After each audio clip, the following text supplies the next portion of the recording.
Good morning, everyone. My name is Michelle Connolly, and I am a strange tax accountant because I have a sense of humor. The focus today is not on numbers. The focus is on wealth, which encapsulates much more than numbers. Legacy, we were talking about, or in terms of values. And we're in the heart of farmland.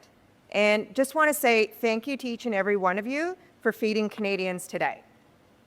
So when we talk about our role and we talk about wealth, the dialogue that you have with your advisors comes down to two key questions. How do you want to live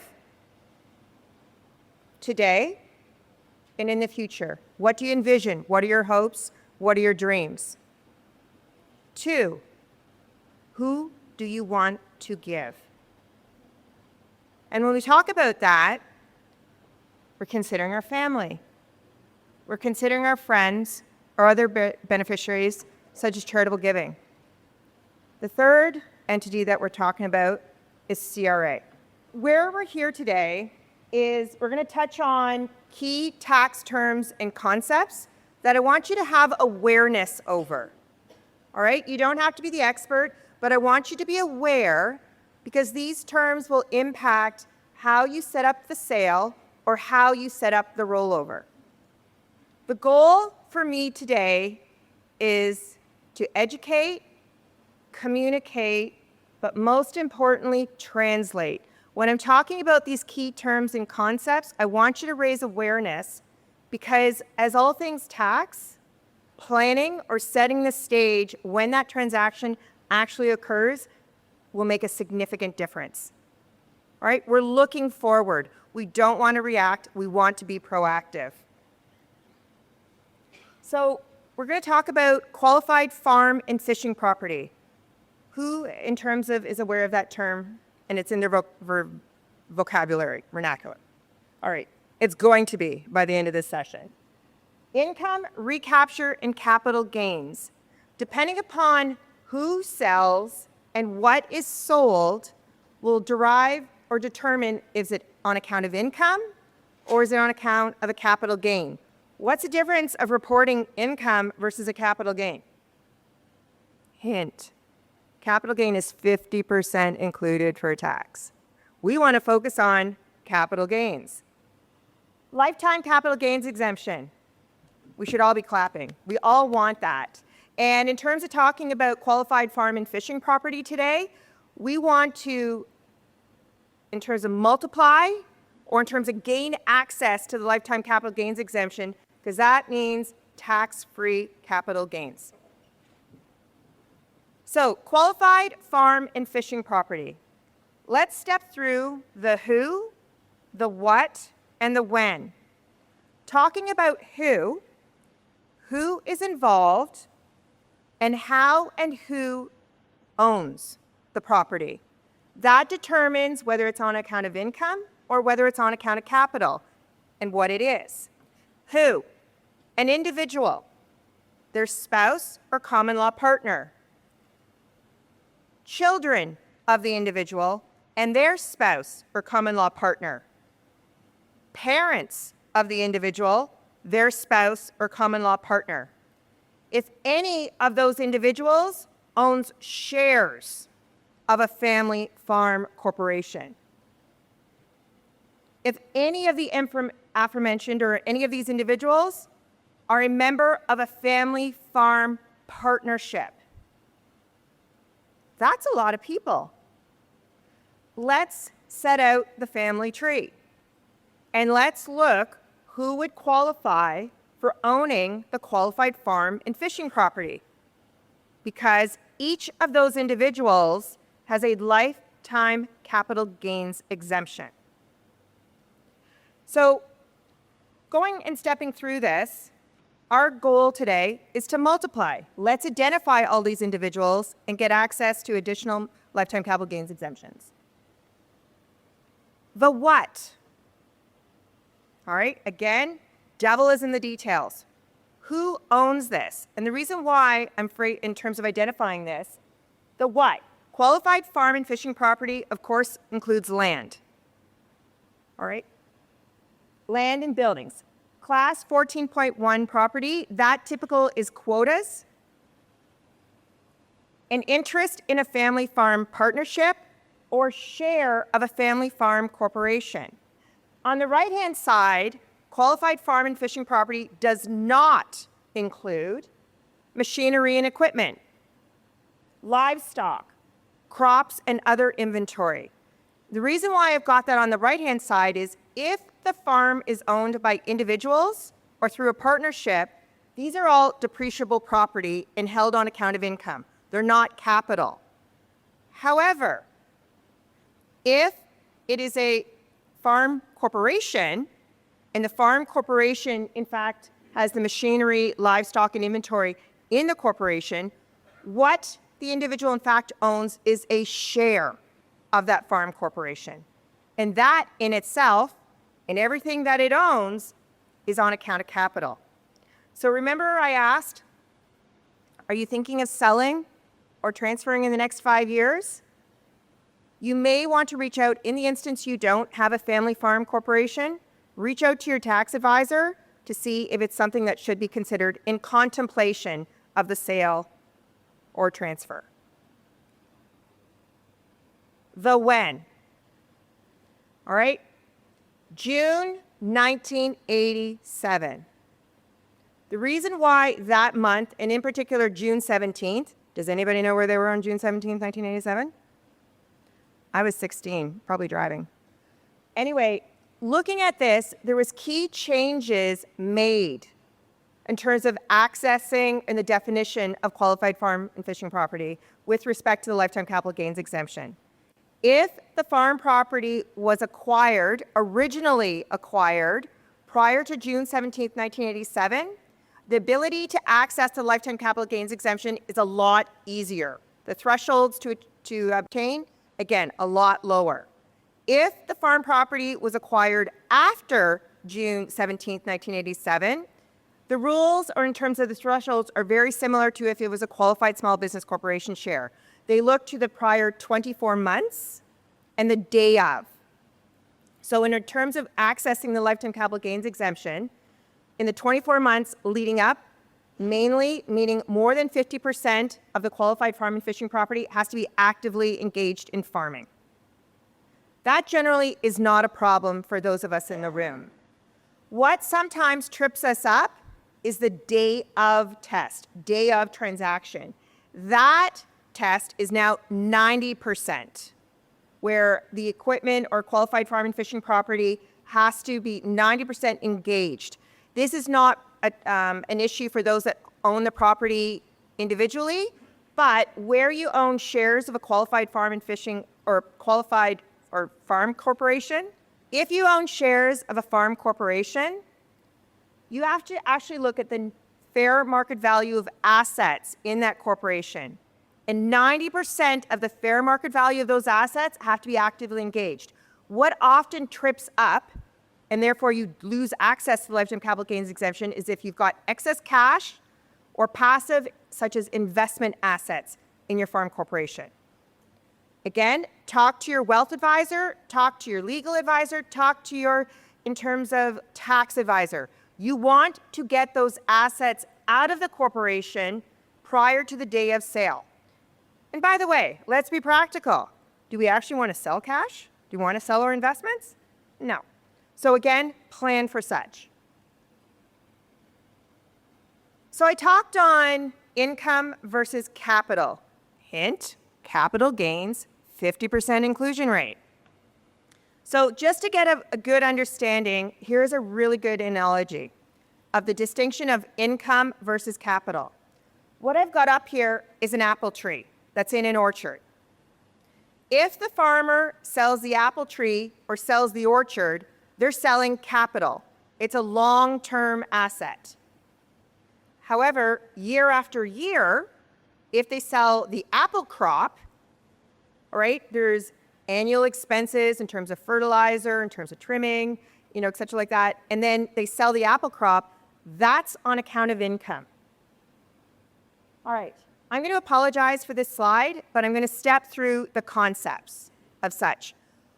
certain assets that we own within the farm are depreciable property, such as equipment, as a combine, and that we know that we acquire them with hopes that we get 10 or 15 years use of that combine in terms of the farm.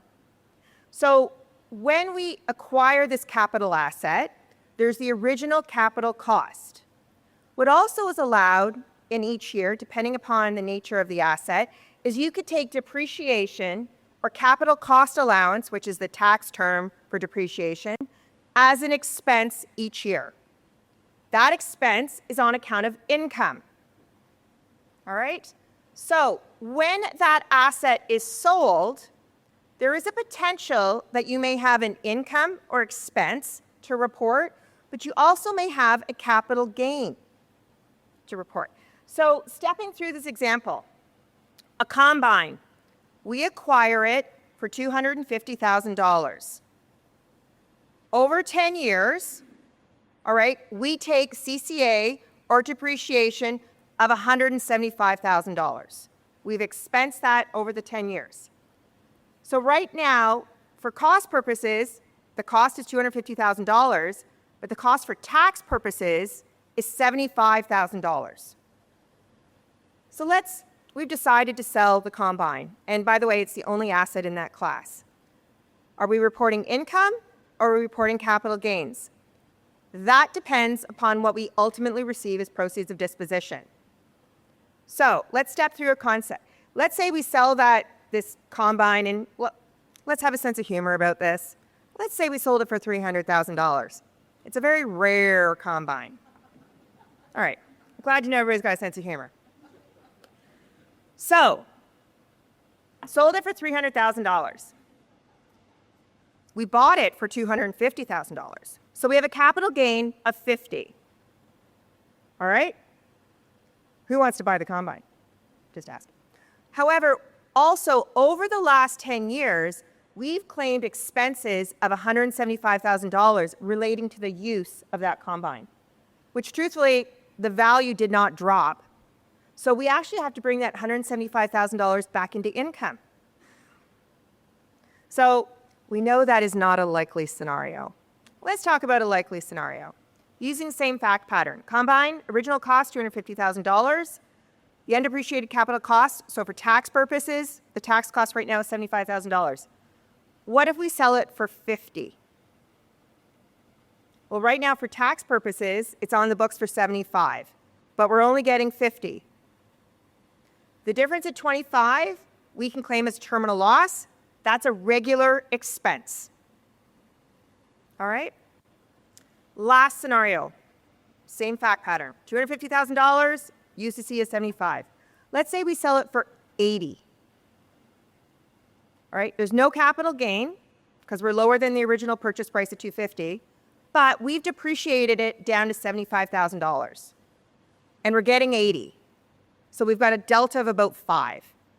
That's income because we've claimed too much of a depreciation expense over the years relative to what its value is. Right?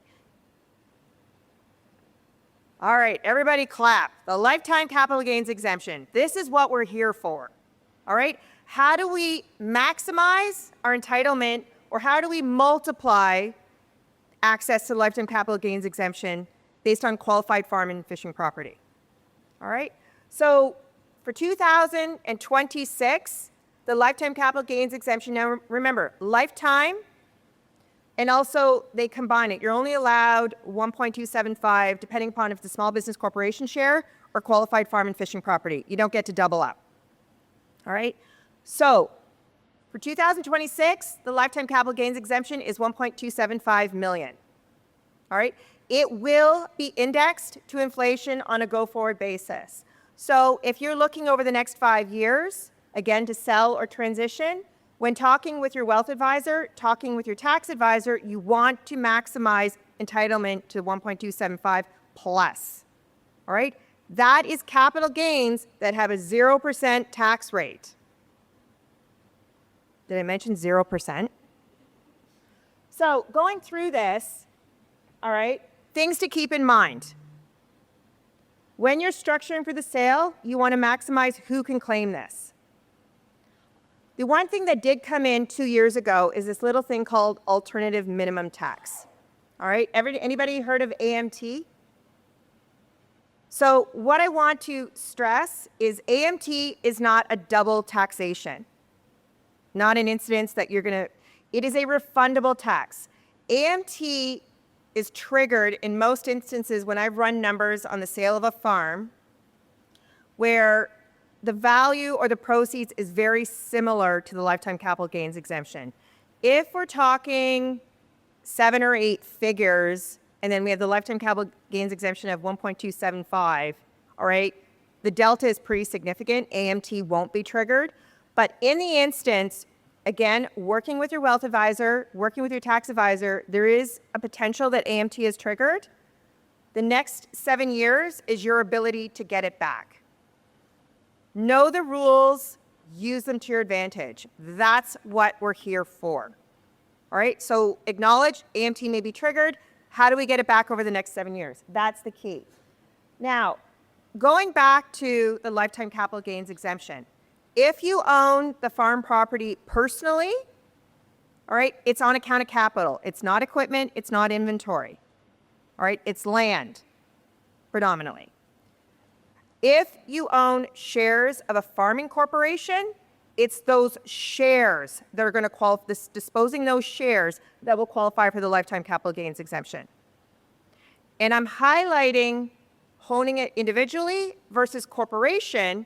And the reason being is if a corporation were to sell equipment or to sell land, a corporation does not have a lifetime capital gains exemption. It is a taxable transaction. So the who is selling, and what is selling are key distinctions when looking at the sale of a farm or an intergenerational transfer. Okay? And you thought tax was boring.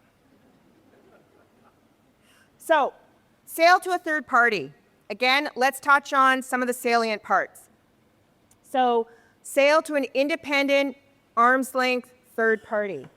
Who is selling? An individual or a corporation? Again, individual, you get access to the lifetime capital gains exemption. If it's a corporation, consider the 2 layers of tax. When the equipment or land is sold within the corporation, there's corporate exposure. And of course, we have to pay for lifestyle, we have to pay for retirement. How do you get those funds, after-tax funds, out of the corporation into your hands personally? To put food on the table, to buy a car, put a roof on the house. Those are all considerations. So when someone has come to you, what are they buying? Your shares or in terms of the individual assets? You have to also look at, is it on account of income? Is it on account of capital? AMT, consider that. The other key term I want you to be aware of is the capital gains reserve.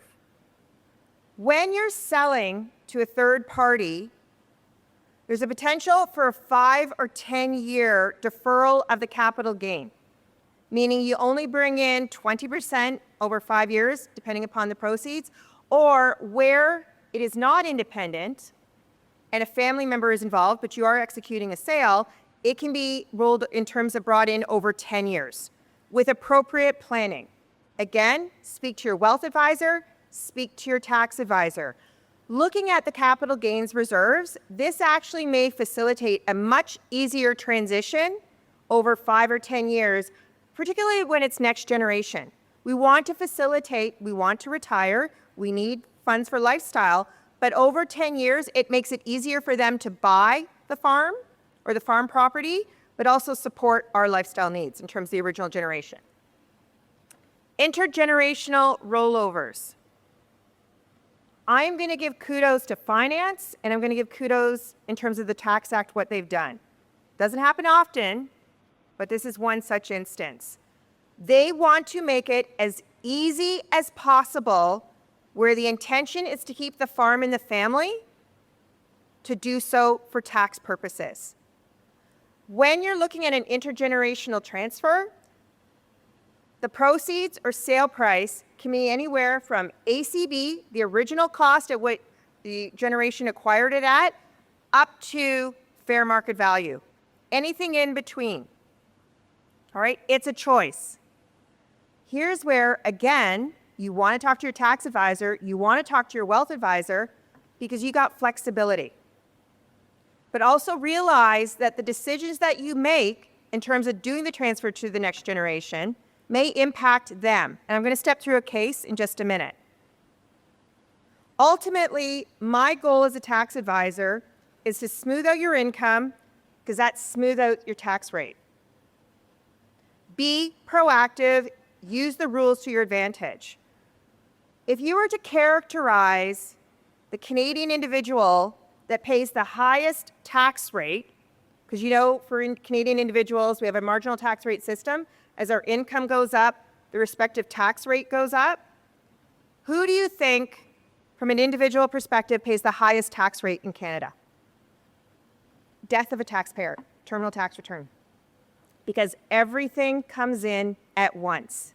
When you think about the death of an individual, you have, unless there's a rollover to spouse, okay, so death of survivor in the instance of a couple, everything is realized. RIFs come in all at once, RSPs come in all at once, so you spent 30 years saving, all right, and then it comes in all at once. Then there's the deemed disposition of taxable Canadian property. That will include the farm company shares, or that will include the land and equipment. Everything that you own personally will be deemed disposed of at fair market value. So that's why we're here. We're here to plan. We're here to smooth out income, and we're here to smooth out tax. All right, let's step through. We got 5 minutes. Let's step through an intergenerational case. All right, again, I'm going to, in terms of speak to this case, because I'm farsighted and I'm having trouble with those slides. So John and Jane are 70 and 68 years of age. They own the Thompson Farm Corporation 50/50. Also, when I'm talking to numbers, I'm talking collectively. I'm not talking on an individual basis. So their investment, or what the cost base of their shares are, is $100,000. Currently, their farm, Thompson Farm Corp, is worth $3 million. So there's an increase in value of about 2.9. They have come to us to talk about, because they'd like to transition the farm to their son, Jack. And Jack is married to Jill. Go figure.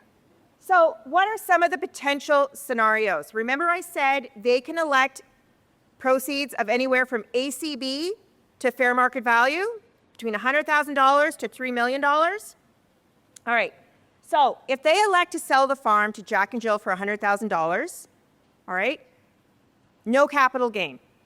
All right, they've got $100,000 in their pocket for retirement. The cost base of the farm to Jack and Jill is $100,000. Now, we can go up to $3 million. All right, they have a capital gain of 2.9 to report. But they did things right. They listened to all of us, and they were eligible for the lifetime capital gains exemption. So they can shield, they've got 2 lifetime capital gains exemptions. They can shield approximately I think it's 5.5. Forgive me, I should look at my notes. Anyways, so they have a small capital gain of $350,000. All right, 50% inclusion rate. They're going to pay tax of roughly $70,000. What does that mean? They've got $3 million, but keep in mind, they can spread it over 10 years, but they've got that money for retirement. All right? The cost base of the farm to Jack and Jill, oh my, I'm changing things up for Jack, is the cost base is now $3 million. Okay? So that's fine. There's going to be payment of a little bit of tax. However, we know we can choose anywhere in between. So my suggestion is, why would you just not look at what they can shield with the lifetime capital gains exemption times 2, plus the ACB, so there's no tax liability.